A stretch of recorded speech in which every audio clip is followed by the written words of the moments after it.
guys from our previous video where we showed the trees and how to paint them.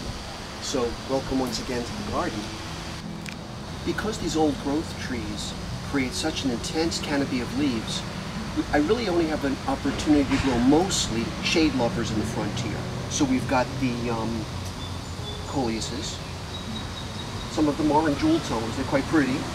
And then we've also got, of course, impatiens. Down here we also have hostas, and out of camera range are some sedums, but they're all shade lovers, which is important. Actually, sedums can take full sun or shade, but that's the glory of sedum. They're actually called autumn joy sedum because they create a flower come September and October.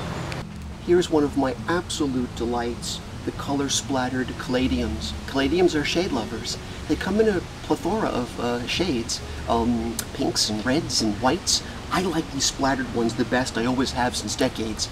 Just beautiful. And they're shade lovers, so they can grow in this kind of an atmosphere. I remember seeing these way back when with my wife in a big pot at Dreams East in Roslyn. I fell in love with them that day so long ago, as I was falling in love with Nancy, and I've loved them ever since. They've always been the sentinels at the front of the property.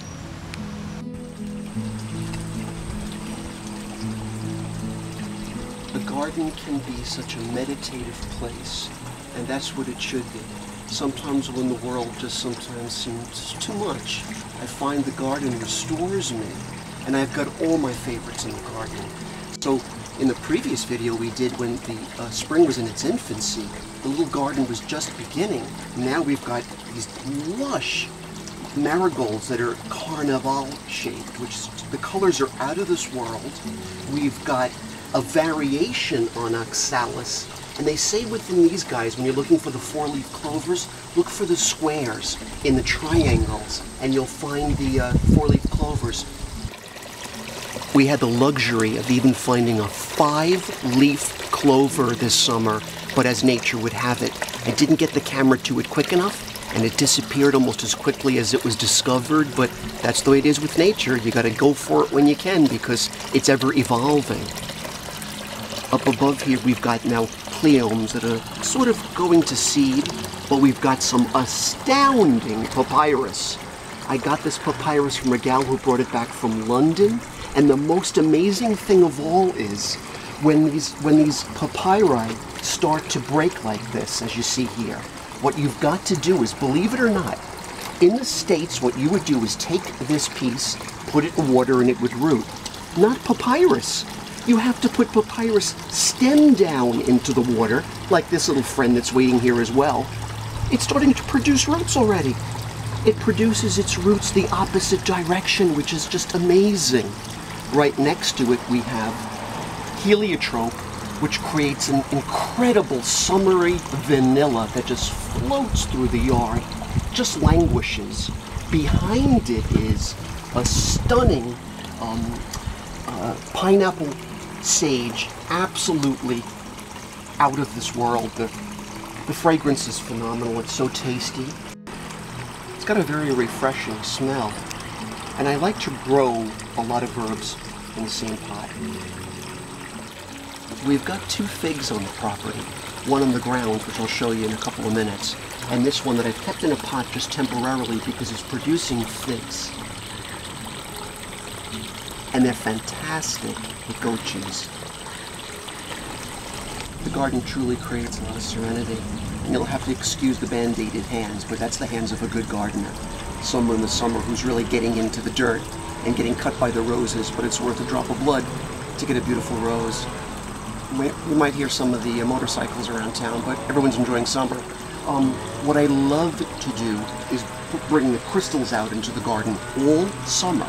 So they're charged by Cancerian, Leonine, Virgoan energies, maybe even Libran, before they come in, and ultimately then in the winter when I do readings, they're charged by those solar powers. Here's what some of those crystals look like.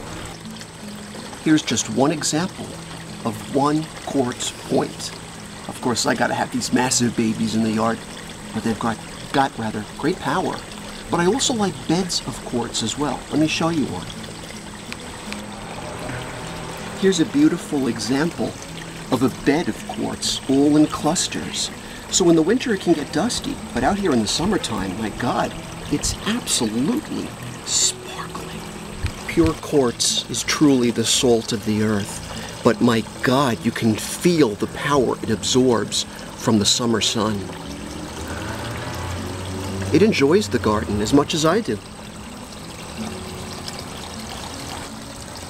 Every garden has to have its water features, and of course I have several water features in the garden. This is just one of them. I really like it because it's very zen and very natural. What could absolutely be more delightful than these primordial essences, whether burning incense in the yard, lighting candles in the yard, or just having this gorgeous water fluttering around in the garden, flowing, enchanting. Our cat Pickles, the outdoor cat, loves to drink from it. The dragonflies occasionally will be around it. The butterflies will occasionally like to lap a bit of the water, so it's just wonderful. This and statuary. And of course a statue of Pan holding a little bunny. I find it just brings so much joy when you mix it indeed with nature. This is the staircase that my friend Kenny and I put together a couple years ago after the backyard was devastated by a storm that knocked down several of my hickories. The trumpet vine, in just a year or two, absolutely took over the pergola, jumped up on top of it, and it's taken over. I have to keep it in check, though. I want to make sure that it doesn't take it down, but fantastic. And here on the staircase is a stained glass piece of what looks like sort of Hermes Trismegistus, or a mystic, with his crystal ball and the moonlight. I love the way the sun filters through the stained glass, and what an amazing thing to do, put stained glass in the backyard. I've got it all over the place, but I turned the garden into something so much more than just plants. You can hear the birds in the distance. They love it. And by the way, there's a lot of butterflies visiting us today. Maybe we'll catch one on film before we're done. Here's a treat. One of our first double flowering datoras of the year is still in bloom at this hour. Down south, this guy would just be called jimson weed. Up north, he's called datora. And those that treasure it the way I do understand it to be angel trumpets. The next one to bloom will be this one back here tonight, getting ready to actually unswirl. And the moths love this flower. This is a zebra grass, so I've got one in a pot. I do have to put this in the ground still. It never ends when it comes to planting, but I'm not complaining. I enjoy it. And we've got an unbelievably large zebra grass that's been in the ground now for about 4 or 5 years. I'll show it to you in a moment. So this guy's habit is to jump upwards. What's cascading down is the potato vine. I've always admired these guys when I see them in pots in Manhattan. So I thought I'd give it a shot, and sure enough, it's doing extremely well. It seems that the beetles are not eating it. The Japanese beetles don't seem to find it very tasty, thank God, so they're leaving it alone. But it has a tendency, its habit is to cascade. Without exaggeration, this 20-year-old gardenia has probably produced this summer 200 flowers.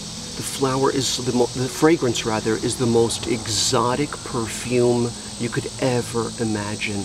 It sure brings me back to the day when Nancy used to wear gardenia perfume. Jungle gardenia, way back when. So I'm very romantic about this particular plant, and I've had it for many years. Here's a comfortable and comforting little shady spot as well in the backyard. But because it's shady once again, I've got the impatiens growing. I've got an assortment of ferns growing back here. I absolutely love the ferns. Even when they start, when we did I Hear Your Voice in the Garden YouTube video, they come up as little fiddleheads, and then they unfold into this delight. Above us are tiers of coleus, and they're such jewel tones. I absolutely love them. I don't know if you can see this on film or not, but I put a little vignette behind it of a sort of a crashed alien land site back there, some sort of Area 51 or something, but that's just the crazy artist in me doing something silly. We are in an uber sunny spot now in the garden. This is my secret garden back here, which we'll get to. What I've got growing here is something called pumpkin on a stick. I have no idea what it's going to look like, but when I saw the package of seeds, I just had to grow it. In fact, Pickles is on the way over here. She's saying hi. You might hear her in the background. It's starting to bud already in flower, so something's going to be produced. It's a sun lover, so it's back here, right in that direct sunlight. Whoa! But I'm very interested to see what it'll ultimately turn out like. We also have, right next to it, morning glories that also are climbers, and they generally prefer sun. These guys are still youngins, so they're going to take a while before they jump over their little vine here and climb up. And you know what's interesting? You really can't catch this, but just over the fence here is the video we did for the tree we painted. It's just behind the fence. It's kind of funny. Here's some more delightful sun lovers. Portulacas. Portulacas. They love the sun, and they only open up in sunlight. If that sun was to disappear even for just a moment, all the portulacas would close right up. That's how sensitive they are to sunlight. We like to grow both curly and flat leaf parsley. I can't tell you how many generations of caterpillars, black swallowtails, this year alone. The female has laid so many eggs on this baby, and they've ultimately gone away, become chrysalis, become butterflies, laid their eggs on it since March when I planted this guy. So not only do we have ones that I like to eat from and add to the tuna, but we've also, even a bagel, but we've also got this one that exclusively is for the baby caterpillars to enjoy. It's kind of sweet. There's really nothing like fresh parsley. It's a cleanser for the blood. I can see why the caterpillars enjoy it so much, why they need it, but it's a great host plant. So we've got flowers back here that the butterflies will drink from, but this is something the caterpillars truly need to eat from. Sustaining. This is the King Tut papyrus. Did you ever? It's got a frilly habit. It's not like the other papyrus we saw earlier. It's all frilled out, but my God, I can't get over it. We finally have a year with King Tut papyrus. It is truly an amazing exotic. This is a stunning phlox. We have them all over the garden. The yellow and black swallowtails absolutely love drinking from it, but they come and go as they please. So one was here a moment ago and it's off to a buddleia, but right now here we have a moment to just enjoy the way the sun dapples on a phlox. This is a fantail willow. Did you ever? Instead of having a round stem, it's flat. I can't get over it. This is a true specimen. This is the ideal. This is something so unique. So here's a delightful horror story for you. That big, lumbering mullein you see behind me, it is said that the snowdrifts of the coming winter will be as tall as the mulleins. That mullein is a lot taller than me. This ought to be quite the winter. So remember I showed you a little zebra grass in a pot on the deck, but I had told you there's a much larger one in the yard. Here's the larger one. Look at this beauty. Oh my gosh. Love zebra grass. Can't wait to put the other one in a nice sunny area. I think I'm going to put it in the secret garden. Here's a variation on million bells. There's all a bunch of purple ones, and ironically a pink one somehow managed to make its presence felt in the middle of it. Kind of sweet. Behind it is echinacea. This is that good stuff that keeps the colds from, the chills and fevers from not getting to you. It helps your immune system. That breeze is fantastic. This is a spirea. What spirea bushes need, any spirea needs though, is to be deadheaded. I really got to come out here this week and deadhead it. If you do, you'll get all this beautiful new growth. Kim took a fantastic masterpiece of a photo of me playing a flute when it was in full bloom. But I promise you, if I clip all of these deadheads off, we're going to get this back to bloom again. Right next to it is its delightful friend, honeycomb buddleia, sort of a rare specimen. So it's a honeycomb, it's a gorgeous color, it's a gorgeous look. Probably ultimately what I'll do is I'll deadhead this, and then this baby will start to open up and the butterflies will drink from this like crazy when they're thirsty. This is my fabulous new appropriation from the Mystical Crystal. They have the best crystals on earth. This is selenite. Selenite creates pure white light. It's the first time it's been out of doors, but I wanted to enjoy this particular day. When I did a reading for Pascal yesterday on Lughnasadh, Lughnasadh as they say, this selenite was right at me at the table. This was probably one of the most legendary readings I ever conducted, and I know the selenite was responsible largely for that. Of course, Danny can't do anything underwhelming, so here indeed is a 50-pound selenite that's going to be present for our read. Good Lord. Okay, let's do the read. So, the only one that got read with the selenite in my presence and in her presence was Pascal. So now I get to read for all of you guys with this baby on hand in this amazingly calming, soothing atmosphere that only nature can provide. The vibes say this today. So we're doing this reading just before Mercury retrograde. We're doing it with the Sun, Venus, and the Moon, all in Leo, although the Moon is just starting to move into that crescent of Virgo. This is very interesting. The vibrational fields say this. Number one, of the Grand Trine. Okay, it's a pretty intense vibe. I've never seen death represent death. And this is a kind of death we haven't seen in previous reads. I've only reintroduced this vibe to the deck recently. It's actually been archived for the past 20 years. I felt it should be revisited because it represents two people. It represents many people in the heavens. It represents, I mean, after all, what are we doing this reading in? A garden.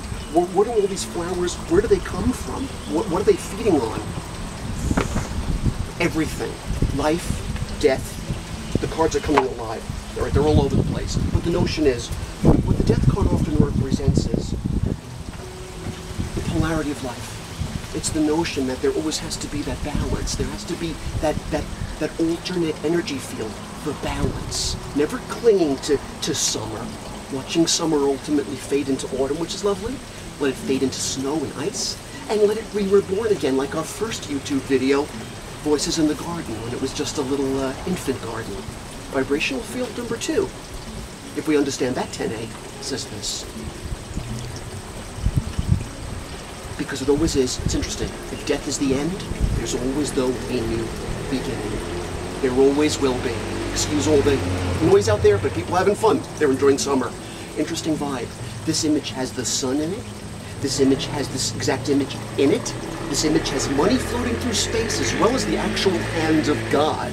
But the notion is, as we've just seen before, there's closure, but there's always a new beginning. That's what I love about the Northeast, the change of the seasons. Okay, and vibrational number 3, for the Grand Trine, came out all by itself.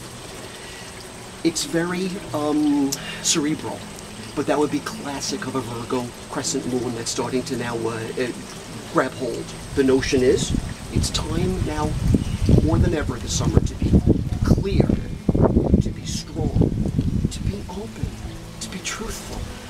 Others might judge you. They might even say it's a mood or it's an emotion. It's not. It's your truth.